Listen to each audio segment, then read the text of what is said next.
All right, tonight we have two very special guests in the studio who are here to discuss the Safe Sleep Initiative happening right now at the real place where babies come from, Touro Infirmary. Let's welcome Donna and Jill to the show. Thank you so much for being here. Thank you for having us. Thank you for having us. All right, ladies, you know, tonight, obviously on Doctors New Orleans, we're always dealing with a lot of, topics that are I guess, more catered to adults, but today we're here to talk about babies, and that's a lot of fun.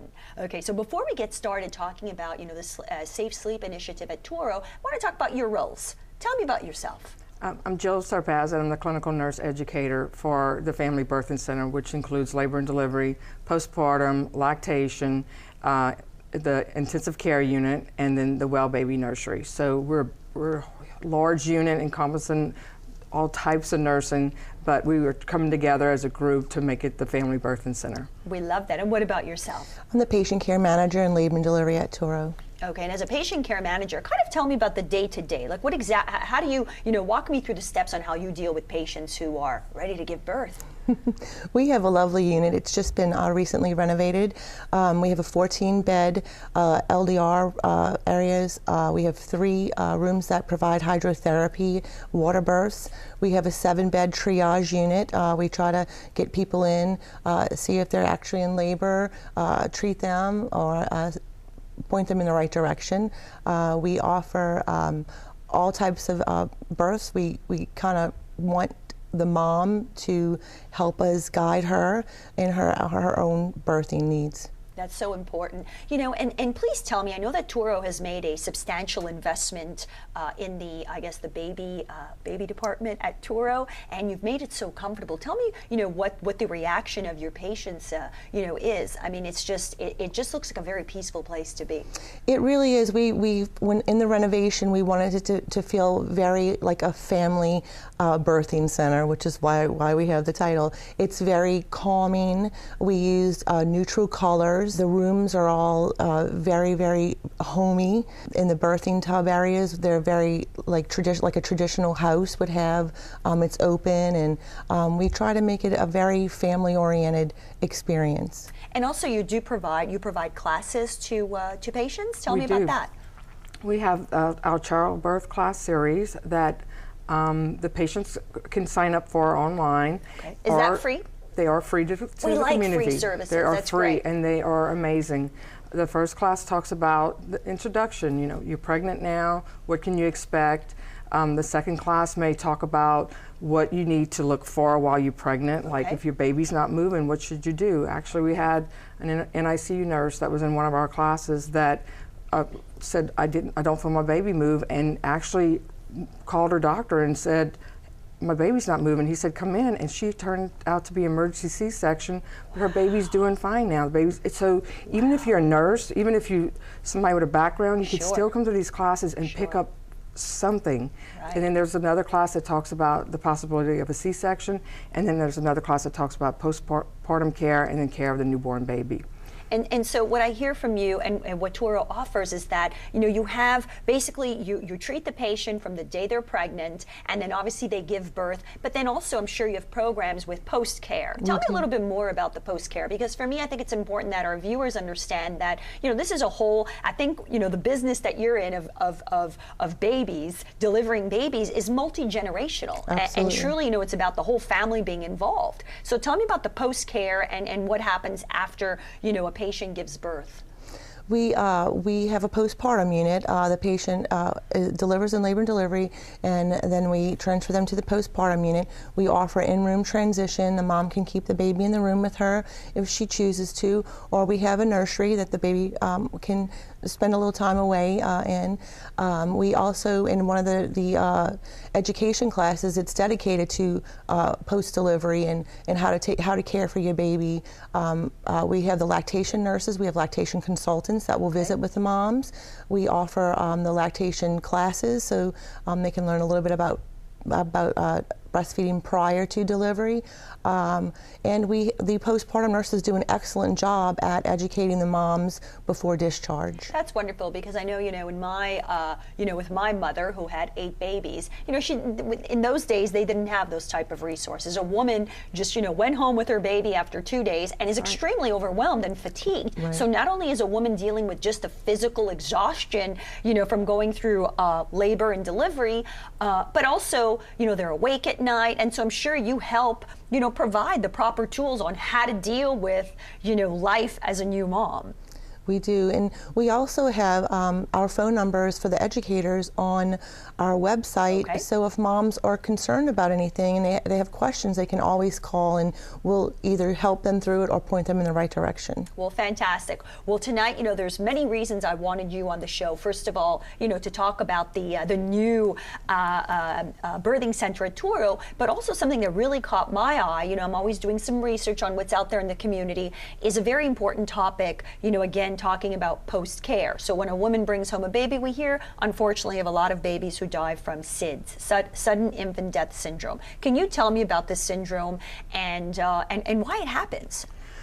Actually, that is one of the issues concerning SIDS. They don't know why it happens. There are some things going on when they do an autopsy on the baby, unfortunately, that they find that's common, and it's like a triple threat of sorts. They find that the baby was usually on their stomach. The baby had a lot of extra bedding in the room, and the baby also was around smokers. And people can say, "I'll go outside and smoke," but they don't realize it's still in their clothes, and it still gets into the baby's lungs. The baby's inhaling that. So those 3 things make it an increased incidence for that baby to have a SIDS incident. Okay, and now I know that, obviously, so what you're saying is a lot of, SIDS incidences can be prevented? Yes, they can be prevented. We encourage parents to keep their babies in a crib with nothing in, no soft toys, no extra blankets, no pillow. Keep them on their back, make sure their surface is firm, and we encourage parents to, if they want the babies to sleep in the room with them, to have them in a bassinet close to the bed, not in the bed with the parents. Right, because it's a little tempting to have this beautiful little brand new baby in bed with you and cuddling. Right. So you're saying some parents do that. It's as a form of bonding, but ultimately it could lead to SIDS. Right, and it's exhaustion too will provoke a mom to bring a baby in the bed with her. Right. But we encourage the bassinet next to the bed, so the baby's in easy reach and the mom can breastfeed and go right back to sleep. Okay, and I know that obviously this this syndrome has been out there, and a lot of people are talking about it. And as a matter of fact, the Louisiana Health and Hospitals has launched an initiative with hospitals. Can you tell me about that? Yeah, the reason Louisiana is making this initiative is because Louisiana still has the highest incidence of SIDS. And although Louisiana has the highest incidence of SIDS. And although we're on a decline, it's stabilized. Okay. And because it's stabilized, we don't want parents to forget what we've done to educate and to prevent it. Okay. So we have parents of newborns, the grandparents of newborns, telling the young mother, "Look, I'm going to watch your baby tonight," and we emphasize with the new mother, make sure your parents understand the importance of putting the baby on their back, because all their babies, all 8 of you, were on your stomach, because that's the way we did it. Yes. And that's what they're thinking. Well, that's the way we've always done it. But we were lucky. We were the lucky ones, because the ones they're finding that are dead, they were found on their stomach. Oh, it is so traumatic. It Very is traumatic. And they're 9 times more likely to die of SIDS if they have been on their back the entire time, and then a caretaker all of a sudden turns them on their stomach. This is just It's education. It's definitely education, and I guess what we're here to talk about is the awareness. We've got to build the awareness that this syndrome is common, and it can happen to any child. It can happen to any family at any given moment. It can. We've been practicing safe sleep at Touro for years, and just assumed we would teach the family and they would listen, but we don't realize when people go home, it's the tradition that it's the cycle we're trying to break. Because you'll take your baby home and your grandmother's there and your mother's there and your aunt's there, and they all put their babies on their stomach.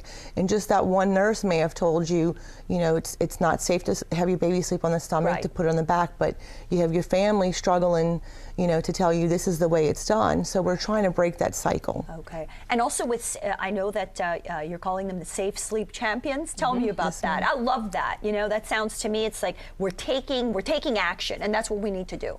We're teaching them simple steps that when it's okay for your baby to have tummy time, but it should be supervised. Okay.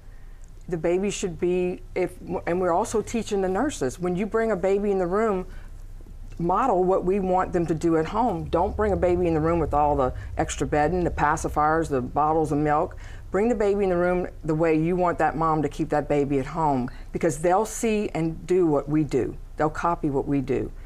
And then just be informative and tell them about smoke and reinforce that constantly with them. They have to understand that we don't know what babies are at high incidence, but we do know that babies that maybe have some brain deficit that they can't control when they breathe, when this incidence is occurring, and plus they may have a cold, and plus they have the other three things going on, the extra bedding, the being on their tummy, and the soft mattress. We tell them, we got to do everything we can to prevent it, because we don't want to look back and say, oh, I wish I'd have done that.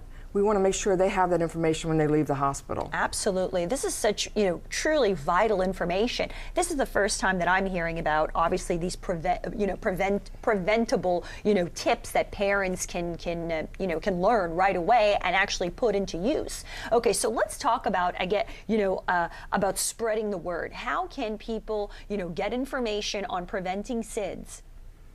Well, we Can we go to your website? It's on our website, the Inside Touro website.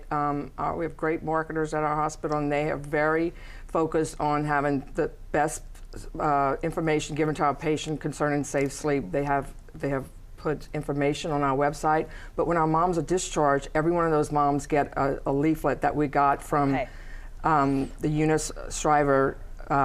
She is actually the one that drove this initiative and has provided information and brochures, and she's given free brochures to the hospital, door hangers, and when you have a babysitter coming in, you want to make sure that babysitter understands these sleep initiatives, and we have a poster of a baby sleeping on their back in a onesie, which is what we want, with nothing else in the bed, and talk about each point, and we have that in Spanish too.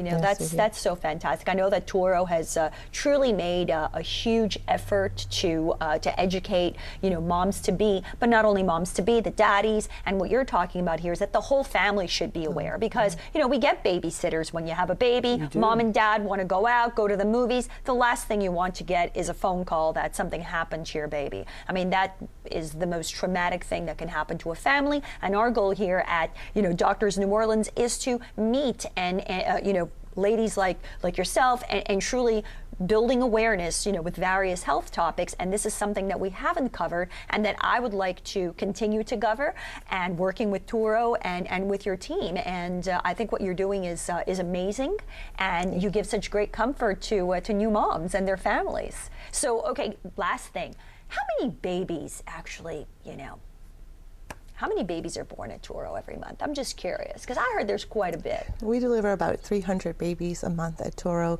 We actually broke another record this year, delivering over 3,300 babies. Last year in 2012, we broke a record at 3,000. So each year we're growing a little bigger, and I think that's amazing. I had no idea there were that many babies being born at one hospital. That's amazing. And what would you say, what makes you successful? What makes Touro successful that these women are coming to Touro and choosing Touro, as their hospital of choice when, when delivering a baby?